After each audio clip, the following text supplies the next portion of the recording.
Eh bien salut à tous, et chaperon, on se trouve pour les résultats de WWE Raw. Donc on va commencer directement par les résultats. Donc pour commencer, il y a le Sochour avec l'entrée de Brian qui est particulièrement ému parce qu'il vient de perdre son R. Donc comme lui il était à sa nuit de noces, avec Nikki Bella après son mariage. Quand il est rentré, il a appris que son père était mort.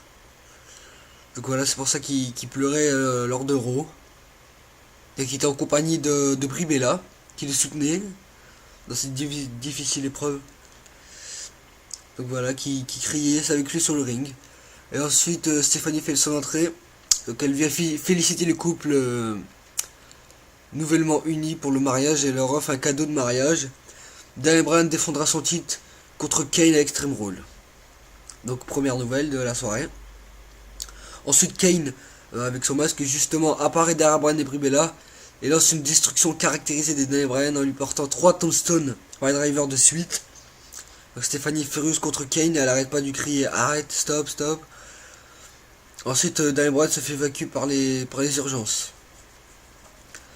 Donc 3 tombstones, donc un tombstone sur le sol, sur les escaliers et sur la table des commentateurs. Daniel Bryan est vite conduit aux urgences. Ensuite, pour commencer le show, il y a Benius Barrett contre Sheamus, donc c'est la semi-finale du tournoi pour le titre intercontinental. Donc c'est Benius Barrett qui remporte le match et place devant donc pour la finale. Donc ils veulent rejoindre soit Cesaro ou soit Rob Van Dam. Ensuite, il est demandé au public de choisir l'adversaire de John Cena ce soir, donc Luke Harper. Soit il affronte Luke Harper en 1 contre 1, soit il affronte Luke Harper et Rick Roman, donc handicap, soit il affronte les 3 membres de la Wyatt Family. Justement, Bray Wyatt est dans la place, il prend le micro, il dit que ce soir le pouvoir est entre les mains du public, ils peuvent décider du destin de Cena. Ensuite, il y a les Los Matadores et Torito contre Drew McIntyre, Jinder Mahal et Sogal, donc accompagné par Slater. Et donc, c'est les Los Matadores qui remportent le match. Ensuite, l'évolution constituée du Shield, Batista et Orton sont dans le ring. Donc ils s'en prennent au micro au Shield. Donc il n'en faut pas plus pour l'arrivée du Shield. Donc ils prennent la parole et disent que qu'est-ce qui s'est passé la semaine dernière ne change rien. Et le Shield est bien et bien le clan le plus dominant de la WWE. Le Shield va en faire une démonstration maintenant en partant à l'assaut de l'évolution, mais sans succès. Car l'évolution reçoit les renforts d'une dizaine de catcheurs. Ensuite, des nouvelles de Brian. Donc Brian est bien à l'hôpital, il subit des examens du coup. Ensuite, il y a les Usos contre Cody Rhodes et Goldust. Donc c'est les Usos qui remportent le match. À l'issue de ce match, Ryan Baxel vient attaquer les Usos. Ensuite, il y a Emma et Santino contre Leila et Fandango. Donc c'est Emma et Santino qui remportent le match. Ensuite, Cena est à l'interview. Il parle de son match contre la Wyatt Family ce soir. Voilà. Ensuite, il y a RVD contre Cesaro. Donc Cesaro accompagné de Paul Heyman. Donc Cesaro, Rob Van Dam remporte le match. Donc par des comptes suite à l'attaque de Jack Swagger contre Cesaro. Donc Rob Van Dam est qualifié. Donc il affrontera Wade Barrett, donc le gagnant affrontera Biggie à Extreme Rules. Ensuite, des nouvelles proviennent de l'hôpital, donc Brian va bien. Ensuite, il y a Paige contre Aksana, donc c'est Paige qui remporte le match. Ensuite, on apprend que Cesaro va affronter Jack Swagger à SmackDown cette semaine. Ensuite, il y a Alexander Rusev contre Sin Cara. Donc c'est Alexander Rusev qui remporte le match. Ensuite, les votes sont terminés. On apprend que John Cena devra affronter toute la Wyatt Family dans le main event à suivre. Donc John Cena contre la Wyatt Family dans le main event. Et c'est John Cena qui remporte le match par disqualification. Donc Cena s'apprêtait à porter son attitude adjustment sur Bray Wyatt. Mais il est attaqué par Harper et Roman, ce qui entraîne la disqualification. Donc à l'issue de ce match, la Wyatt Family attaque Cena pour conclure le show. Donc voilà. Ensuite, Austin, Cena ou Punk. Récemment, lors d'une session live du PWT, un fan a demandé au WWE Hall of Famer Stone Cold Steve Austin qui préférait affronter à WrestleMania 31 ou 32 entre John Cena ou CM Punk s'il devait revenir pour son dernier match. Austin a répondu que si il devait revenir, ça serait du 50-50 car pour lui, il pourrait faire un super match avec les deux. Vous le verriez plus face à qui vous. Déjà, moi je dirais CM Punk parce que ça fait quand même un peu quelques années que ça parle beaucoup de ça. Austin CM Punk et moi je dirais que il devrait faire ça. Austin contre CM Punk. Grave blessure pour un arbitre de la WWE. Donc l'arbitre de la WWE, Charles Robinson, a presque perdu son pouce hier. Non, c'était pas hier, mais je dis, c'est marqué ça. Hier à Riyad, en Arabie Saoudite, quand le personnel était en train de monter sur le ring pour ce le soir. Heureusement, le docteur Chris Aman était présent, a pu lui recoudre à temps. Il s'est fait une belle frayeur parce que l'entaille n'était pas belle à voir. Si vous voyez pas c'est qui, Charles Robinson, c'est l'arbitre blond un peu. Il a des cheveux un peu longs, il est blond. Donc voilà, c'est lui qui s'est blessé.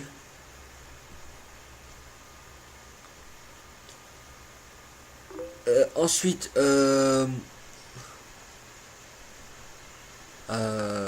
du changement dans les pay-per-view. Donc désormais la WWE appellera ces pay-per-view les Special Events. SummerSlam est toujours présenté comme un pay-per-view. Donc il est fort probable que ceux qui sont les plus importants comme WrestleMania, SummerSlam et Survivor Series, Royal Rumble seront toujours dénommés ainsi. Les Special Events. Moi je préférais pay-per-view, mais... ensuite, il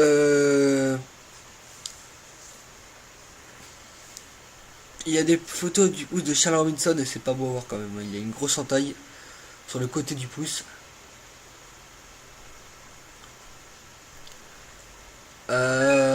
Ensuite,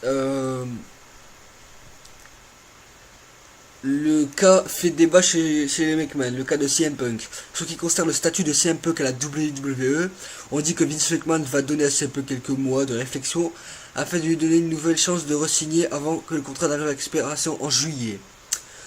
Comme vous le savez tous, la devise de la WWE, c'est personne n'est au-dessus de la WWE, et de ce fait, Vince ne craint pas de ne pas pouvoir récupérer CM Punk qui en a fait, qui doit être bon pour le garder sur le long terme et de convaincre de ne pas prendre sa retraite aussi jeune. Triple H et Stéphanie, quant à eux, ont le sentiment que l'entreprise devrait passer à autre chose en laissant le contrat expirer sans essayer de le re-signer. En ce qui concerne AJ, bien qu'on s'attendait à ce que Vince McMahon lui fasse payer l'affaire CM Punk, ça a en effet été le contraire. Avant qu'elle demande un congé, elle perd le titre de Diva face à Paige. Vince voulait que AJ soit mieux booké possible car, vu l'influence de CM Punk, il voulait s'assurer qu'elle est heureuse et qu'elle a des choses positives à dire sur la société. À des sources, c'est un peu que maintenant qu'il n'est pas intéressé par le fait de travailler dans la lutte professionnelle en dehors de la WWE, considère que c'est terminé. Donc comme il disait, Vince McMahon veut s'assurer que CM Punk ne met pas des trucs dans la tête à AJ pour la retourner contre la WWE, voilà tout ça. Donc voilà. Ensuite,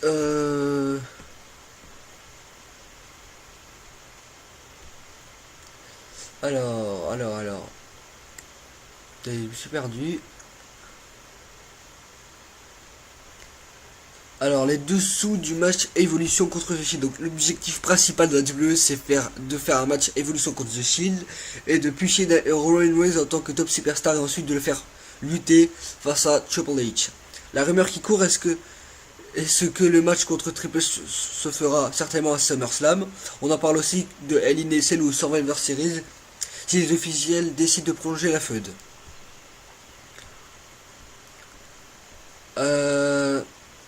Ensuite, Jake the Snake Roberts a vaincu le cancer. Un peu récemment, titré, le fémur Jack Roberts a tweeté une mise à jour sur son état de santé. Je dois subir une autre intervention chirurgicale à la jambe pour qu'on s'assure que le cancer est bien parti. Tous les 3 mois. Ah bah ça va pour lui. Batista va prendre du repos.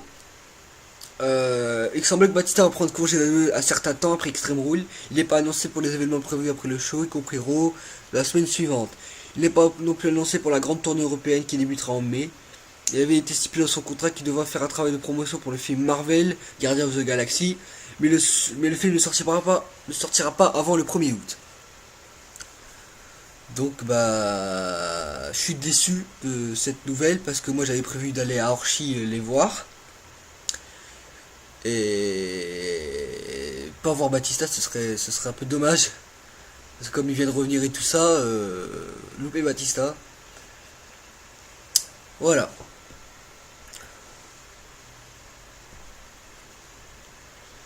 Ensuite,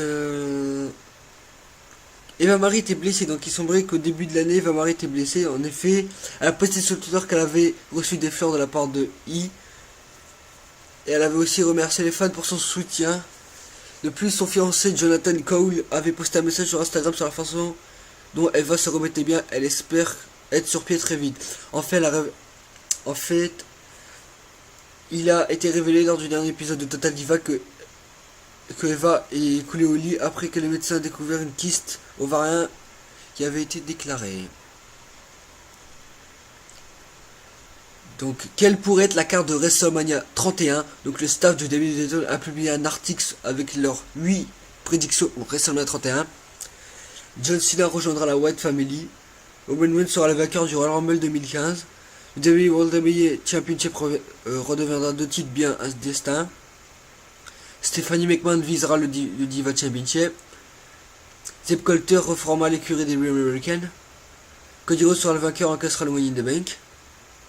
Cesaro quittera Paul Heyman et challengera Brock Lesnar. Taker prendra sa retraite. Bon. C'est... On va dire MDR et pas MDR. Déjà parce qu'il y a des trucs MDR. John Cena rejoint la White Family. MDR. Parce que ça va pas marcher. Déjà ils ont déjà essayé, ça va pas marché. Déjà, voilà. Roman Reigns vainqueur du Royal Rumble 2015. Je dis oui, ça c'est possible et ça peut être sûr. C'est peut-être déjà prévu. Le WWE World Heavyweight Championship redeviendra 2 titres bien d'Esta. Et bah oui, un jour ça va se casser. Ça deviendra 2 titres de chaque show. Hein. Ça va pas être tout pour toujours ça. Stephanie McMahon visera le Diva Championship. Alors ça je sais pas parce que Stephanie McMahon elle était un peu plus jeune quand elle avait le Diva Championship. Et je vois pas pourquoi l'évolution va se reformer et Stephanie McMahon va viser le titre. Donc je suis oui non pour ça. Zeb Colter reformera l'écurie des Real American. Je ne sais pas s'il sera encore là l'année prochaine. Donc voilà. Cody Rhodes sera le vainqueur et incassera le Money in the Bank. Fort possible, hein, parce que s'ils veulent pour 2015 que Cody Rhodes sera poussé, et ben ça c'est bon.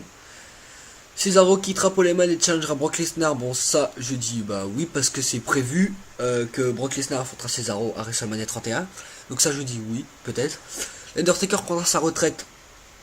Oui et non.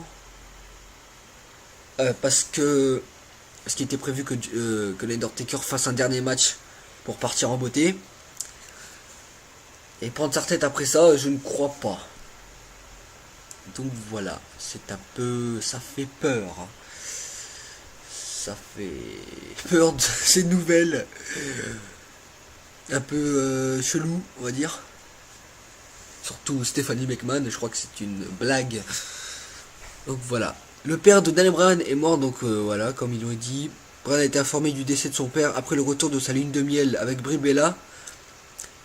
Malgré la nouvelle, Bryan a assisté à performer devant la 2 hier soir. Donc bien entendu, il doit adresser les plus sincères condoléances à sa famille. Et l'addiction se joint à elle également. Donc Daniel Bryan, si vous avez vu Raw, Daniel Bryan a été en larmes, voilà. Donc déjà, après que son père est mort, je crois que ça n'a pas plu de se faire tabasser comme ça déjà. Hein. Mais c'était les plans, il avait accepté de revenir hier soir. Donc les plans pour Extreme Rules sont l'évolution contre The Shield, R-Truth et Xavier Woods contre Alexander Rusev dans un handicap match, John Cena contre Bray Wyatt dans un Steel Cage match, Tamina contre Page pour le Diva Title match, Rob Van Dam ou Barrett contre Biggie pour le Intercontinental Title match, et normalement ce sera le main event, Kane contre Daniel Bryan pour le WWE World Heavyweight Title. Donc voilà, la carte est à jour, donc il reste 2 semaines avant Extreme Rules. Je suis impatient de voir le match The Shield Evolution, ça va me plaire de les revoir 10 ans après. Voilà, moi j'avais 4 ans, donc j'avais que 4 ans quand l'évolution existait avant, donc je les ai pas connus, donc je suis content de les connaître de nos jours aujourd'hui. Donc voilà, on se retrouve vendredi pour les résultats de SmackDown, comme d'habitude vendredi et lundi. Je sais pas pourquoi j'aime bien le préciser à chaque fois en fin de vidéo. Donc voilà, donc vendredi et lundi. Allez, salut tout le monde!